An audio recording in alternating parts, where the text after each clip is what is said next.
Tapan Dayzon qarqın liküge neyim üçün Songjan'ı maqtab durdu. Hem Songjan'ı bu liküni naayet maqtab tunuşturup koydu. Su buyda haqqida. Hem de müşay qarsak Dayzon bu yetki liküni küşketip boy son ağağını miman qılmamsa, muşunda xulamda oğul bol degen bana aşqanğı başla u bu dapenci al dep küşketip durdu. Hem de müşay tamaq çıqışıqla bu yetki likü jimtumay bu yetki Dayzon'dan 10 sert gümüş qayı soraydı. Dayzon mende yok, sen birip durmayma dep birip doğulunmaydı. Undaqda bu pulni kim birip duruş kerak?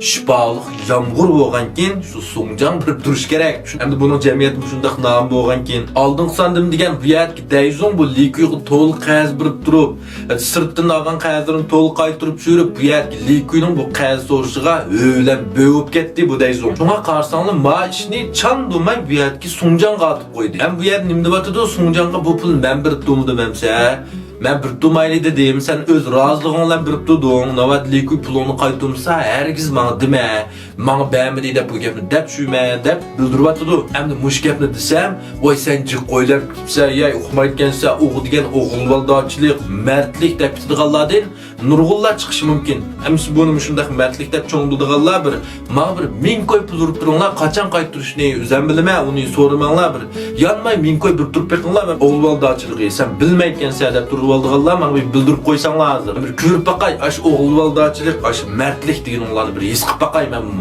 Hem de mezmun qaytıp kelsek, müşahidki likuy, berip bu yerde pulunu tutturup atıdı. Şuna mı bu ezelden telli yok. Şunu olan bu yerde bu cedel çıkırıp atçıqda uruşuvasa, bu yerdeki Dayzon bunu acıratqılı yeni Songjan'ı billi başlap ekeldi. Yani bu likuyunun baş qıma vazlığını mı köstü atıdı. Hem bu yerde likuy menin gitmeni anlaydı. Toxtat sen toxtat bəyətsen bir atıdı dep, bu yerde likuyunu yeni ayıplap atıdı. Dayzon qarsanlar, Dayzon toxtumay ayıplap atıdı.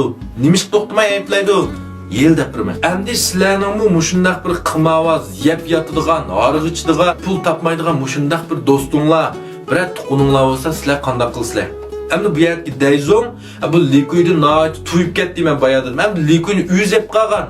Aydıbatay dese bu yerki jamiyatdagi bunun namı qısat şundaqmı? O likuyni öz vaqtında ayıp qalgan. Endi bu daytören bunu aydıp etipdi. 200 kichikka bunu o bu deb eliqda pinglunşa aldı, netis chiqdi bu yerda. Ama bu Dayzonning o'ylagan eng yaxshi chorasi bununla mendimi yaxshi bir igi tepirish, mendim yaxshi bir og'i tepirish deb o'ylatıdı. Endi mana dal mushundaq chog'da Songjanning bu yerga palanib kelishi, Songjanning o'tib chiqishi nayt yaxshi bo'ldi. Dayzonga yog'dek yoqdimash. Bu nimadan? Bu degan shifoliq yomg'ir.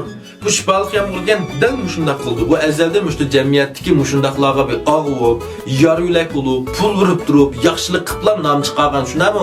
Nek geldi ma liküge. Anala bomsa bu yerki Dayzon bu likünün pul yokluğunu bilip durup, kasten bunu bu yerki aşpız oldu, miman qıyıl dep apramdı. Hem bu tallıgan aşpız ol qarsanım, nek şu qımaqanığı yakın. Bunu sizlerce Dayzon bilmemdi. Bu likuy pulunu hep çık etti. Bu yerde pul tikip tutturup atıdığını bildi. Hatta bunun təliyinin karşılığını bildi Dayzon. Bu mesela bu likuyunun pulu yok. Bir talay qayız var bir namratlığını bilip durup ataytan bunun miman qıyıldı işinin nemi zürüriydi. Şimdi bu yerde likuyunun yeni çıktı ki bu son ağamның bir yoğan trik belik negisi var ki açtaq təmlik belikten birini ekememse de çıktı düşünün olan bu berip bu yerde yeni uruş muşuşup bu qıtım elik Canşun bilen tunuşup geldi. Hem de müşahidimi Dayzon yeni davamlı ayıplaydı. Olsun bittal belikte hep geldiyse bu xalq bilen uruş muşluş süremse lükçekliğini taşlamamsa bu dep bu likuyni qarsanlı Dayzon toxtumay ayıplaydı. Undaqda endi Dayzonning nemi maqsadini bildinglarmi? Emsa bu yerda bu Songjan likuyni yüzüge qandaq keltirib oldi. Yani yüzüge qayil qilib oldi. Voy ağa dep taki oxirida o'lgicha men o'lmaysam sen o'lsam men tang o'lay deb mayni tang ichib oldigan mushundaq bir yaqin birodarga aylantirib oldi. Men bundan davomini keyingi san so'zlayman. Yoqtirgan do'stlar, meni qo'shib berishni unutib qolmanglar. Rahmat.